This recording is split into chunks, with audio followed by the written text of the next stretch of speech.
শুরুতে সংবাদ শিরোনাম। যশোরে ৫টি স্বর্ণের বারসহ পাচারকারী আটক। এবার বিস্তারিত।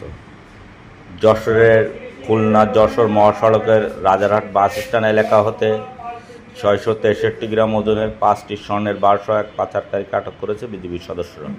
মঙ্গলবার যশোর ব্যাটালিয়নের একটি টহল দল গোপন সংবাদের ভিত্তিতে যশোরের কোতোয়ালি থানাধীন খুলনা যশোর মহাসড়কে রাজারহাট বাস স্ট্যান্ড এলাকায় পাকা রাস্তার উপর হইতে ৬৬৩ গ্রাম ওজনের ৫টি স্বর্ণের বার এবং ২টি মোবাইল সহ তাকে আটক করে।